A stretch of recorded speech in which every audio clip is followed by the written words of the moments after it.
Your voice is not a tool of communication. It is a confession of your insignificance. Every time you speak without necessity, you are not projecting authority, you are hemorrhaging it. You believe your words are building a bridge to others, but they are actually digging a grave for your influence. The compulsive need to fill the silence is the ultimate biological tell. It informs the world that you cannot tolerate the weight of your own existence without the scrap of validation provided by a listener's nod. Most people are not social. They are terrified.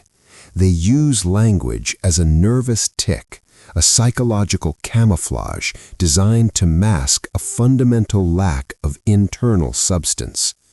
In the vacuum of silence, the truth of their inadequacy begins to echo, and so they speak to drown it out. This is the hallmark of the subordinate. In any social hierarchy, the individual with the least power is almost always the one making the most noise. They are performing for the room, desperately signaling their utility, their friendliness, and their harmlessness. The biology of the leak. The human brain is a predatory organ, evolved to scan for weakness with ruthless efficiency. When you over-explain, justify, or chatter, you are engaging in what behavioral scientists identify as submissive signaling. From an evolutionary perspective, the high-status male or female has no need to broadcast their intentions or emotional state. They are the predator.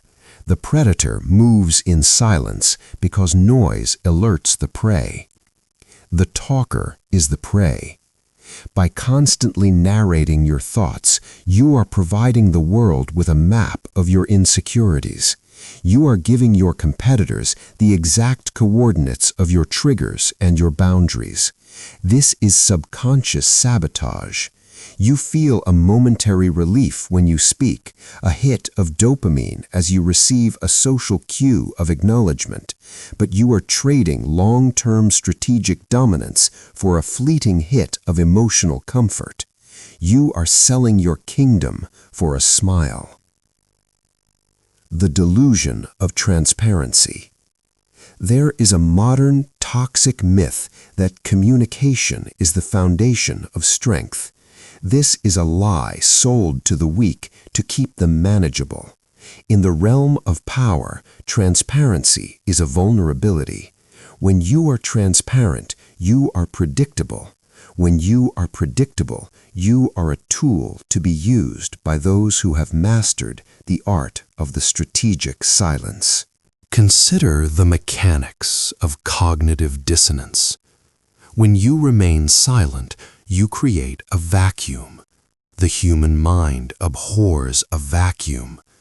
When you do not provide a narrative, others will invent one for you. Because humans are naturally inclined toward projection, they will often project their own fears or respect onto your silence. By speaking, you destroy this mystery. You replace a potentially formidable enigma with a mundane, talkative reality. You shrink yourself to the size of your vocabulary. The tyranny of external validation. Why do you feel the itch to speak when the room goes quiet? It is emotional fragility disguised as charisma. Silence is a mirror. When you are alone with your thoughts in a social setting, you are forced to confront the reality of your standing. If you do not feel powerful, the silence feels like an indictment. You speak to distract yourself from the fact that you have no inherent gravity. This is the tribal instinct gone wrong. In the ancestral environment, being ignored by the tribe was a death sentence. You are still operating on this primitive software. You talk because you are afraid of being invisible, failing to realize that the most dangerous forces in nature are the ones you never hear coming. You are trying to stay relevant through volume, but true relevance is found in the scarcity of your presence. The architecture of the void. Power does not explain itself. Explanation is a form of apology. When you explain your actions, you are essentially saying, "I hope this is acceptable to you." You are submitting your autonomy to the judgment of the group. This is the dark truth of the social contract. The moment you seek to be understood, you have surrendered your position as a leader. The elite understand that language is a high-cost resource. It should be used like a precision instrument, not a blunt object. Every sentence should be a calculated move on a chessboard, not a desperate plea for attention. Most people, however, treat their words like digital waste. They clutter the air with ums and likes and redundant justifications, creating a noise floor that ensures nothing they say will ever be truly heard or respected. You talk because you want to be liked. This is your greatest failure. The desire to be liked is a shackle that keeps you tethered to the mediocre. To be liked is to be perceived as non-threatening. To be powerful is to be perceived as a force that must be reckoned with. These two states are rarely compatible. When you prioritize being personable over being formidable, you are choosing the safety of the herd over the autonomy of the sovereign. The person who talks the most is often the most liked in a superficial sense, but they are also the first to be discarded when the stakes are high. They are seen as a source of entertainment or information, but never as a source of authority. Authority is born in the cold, hard soil of the unspoken. It is the result of a disciplined mind that knows how to contain its own energy. When you hold your tongue, you are building an internal pressure, a psychological tension that radiates outward. People can feel the weight of what you are not saying. They begin to tread carefully around you. They begin to seek your approval.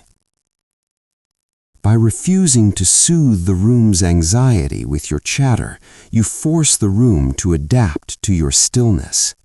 You become the fixed point around which others rotate. You are no longer a participant in the social game. You are the one defining the parameters of the engagement. But this transition requires more than just closing your mouth. It requires a total deconstruction of the ego that craves the shallow warmth of a conversation. It requires you to face the shadow, the part of you that is terrified of being alone in the dark. The shadow is not a closet where you hide your sins. It is the engine room of your nature, fueled by the parts of yourself you were taught to fear.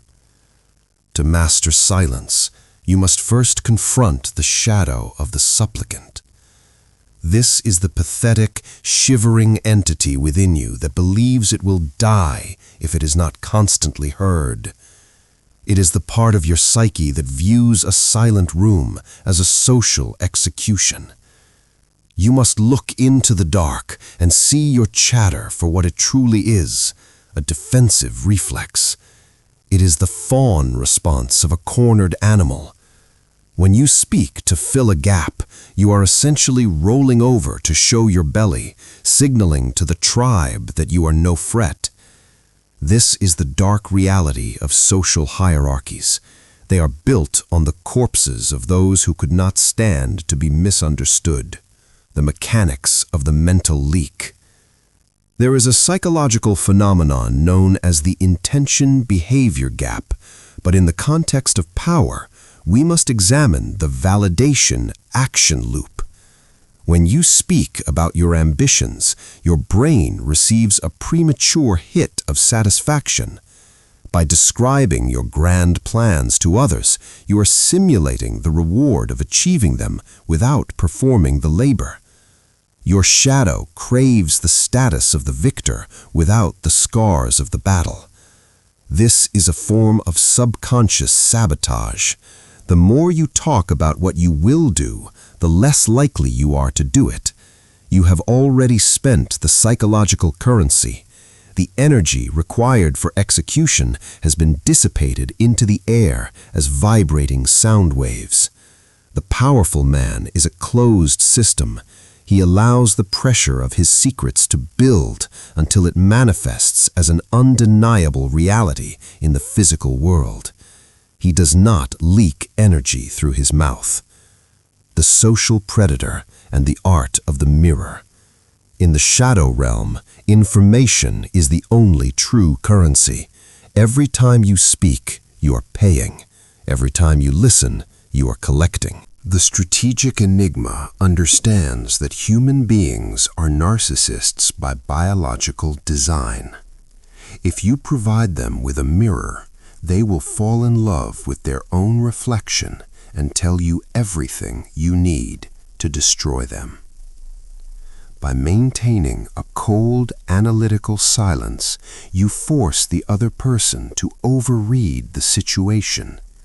They will begin to babble, attempting to fill the void you have created. They will offer up their secrets, their fears, and their insecurities as gifts to bribe you into speaking. This is the predatory nature of attention. Most people are starving for it. When you withhold it, you become a scarce resource. Your silence acts as a high-pressure chamber, squeezing the truth out of everyone around you. You are no longer talking. You are performing a psychological autopsy in real time, watching as their cognitive dissonance forces them to justify their own discomfort by giving you more power. The death of the good man fallacy. We must address the moral delusion that silence is cold or rude. These are labels created by the weak to shame the strong into being more accessible. The shadow knows that kindness in conversation is often just a mask for emotional fragility. You aren't being polite, you are being compliant. Your shadow contains the dangerous self, the part of you that is capable of calculated, cold-blooded observation. To integrate this shadow, you must stop viewing social interaction as a place to find friends and start viewing it as a landscape of competing wills. In this landscape, the person who can tolerate the most tension wins. When you remain silent in a conflict or a negotiation, you are utilizing strategic silence to trigger the other person's ancestral fear of the unknown other. They do not know if you are angry, bored, or plotting. This uncertainty creates a psychological weight that most people are too soft to carry. They will eventually crack, offering concessions or apologies just to break the tension you have imposed upon them. You are not being mean, you are being formidable. The hierarchy of the unspoken. In the animal kingdom, the alpha does not bark to maintain order. The alpha stares. The bark is for the mid-tier enforcer. The whine is for the subordinate. You must audit your vocal frequency. High-pitched, rapid speech is the sound of the panicked servant. Deep, slow, and infrequent speech is the sound of the master. The shadow understands that tribal instinct demands we seek consensus, but power is found in the rejection of consensus. When you refuse to add your voice to the chorus of the mundane, you separate yourself from the herd. You create a border around your persona. This border is what defines an elite individual. Without a border, you are just part of the landscape, easily stepped on, easily ignored, and entirely replaceable. The silence you cultivate is the moat around your fortress. Inside that fortress, your shadow and your ego must become one. You must reach a state where you no longer need to be seen because you finally see yourself. This internal integration is the only thing that can kill the urge to seek external validation. Until you find the strength to be a ghost in a room full of noise, you will remain a slave to the breath of others. Your words have been a veil. It is time to tear the veil and look at the raw, unvarnished machinery of human manipulation. This is not about better communication. This is about the total cessation of the leakage of your soul. You are learning to stop being a source of entertainment and start being a source of gravity. And gravity does not speak. It simply pulls everything toward its center. To exist at the apex, you must become a black hole of information, absorbing everything, emitting nothing but the crushing force of your presence. This is the superior framework, the transition from the reactive self to the architect of reality. You are no longer a participant in the social hierarchy. You are the one who calibrates the scale. Mastery is not the absence of speech, but the total control of its scarcity. When you speak, your words must land like a decree from a sovereign, not a suggestion from a peer. To achieve this, you must adopt the calculated coldness of a machine. If a sentence does not secure a position, gather intelligence, or project a deliberate image, it is a liability. It must be purged. The sovereign's economy of language. The elite operate on a principle of asymmetric exchange. You must ensure that everyone you encounter gives more than they receive. In a conversation, the person who speaks less holds the higher ground. By listening, you are mapping their internal architecture, their triggers, their dependencies, and their dark truths. By remaining silent, you give them nothing to use against you. This is the Stoic wall. It is the ability to remain impassive while others exhaust themselves trying to provoke a reaction. When you do not react, you strip the other person of their power. Their insults, their jokes, and their demands all fall into the void of your silence and die there. This creates a state of psychological dominance. The other person begins to feel small, not because you have attacked them, but because you have refused to acknowledge their ability to affect you. You have effectively removed them from your reality. The art of the strategic void. In any negotiation or social encounter, use the double beat pause. After someone finishes speaking, do not respond immediately. Count 2 full beats. This slight delay is a surgical strike against their confidence.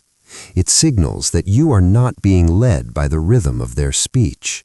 You are operating on your own time. During this pause, the other person will experience a spike in cortisol.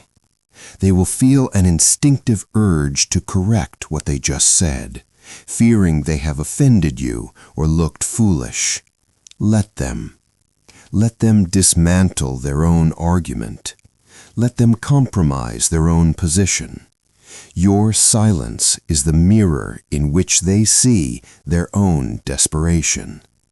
When you finally do speak, Do it with a lower register and a slower tempo. This is the vocal signature of the predator, the integration of strength. You must internalize the reality that silence is status. Look at the architecture of power throughout history. The king sits on a distant throne. The subjects chatter in the courtyard. The CEO sits in a quiet corner office. The laborers work in the noise of the floor. The closer you are to the center of power, the quieter the environment becomes. By cultivating personal silence, you are claiming that center. You are signaling to your own subconscious that you are the authority. This is the ultimate form of shadow work integration. You have taken the part of yourself that was once afraid of being ignored and transformed it into a part of yourself that demands to be felt. You no longer seek to fill the void because you have become the void. The final transformation. From this day forward, treat every conversation as a test of your emotional mastery. If you feel the urge to explain your worth, kill it. If you feel the need to defend your character, kill it. If you feel the impulse to be the life of the party, recognize it as a symptom of your old fragile self and let it die. True power is the ability to walk into a room, say nothing, and leave everyone wondering if they measured up to your standard. It is the cold, calculated realization that you do not need their approval, their friendship, or their understanding. You only need their respect, and respect is never given to the man who talks too much. It is reserved for the one whose silence suggests a depth that can never be fully plumbed. The world is loud, chaotic, and weak. By mastering the art of the void, you become the calm, immovable center of the storm. You shift from a predictable participant to a strategic enigma. You have performed the surgery. You have cut away the leak. Now step into the silence and let the world adapt to you.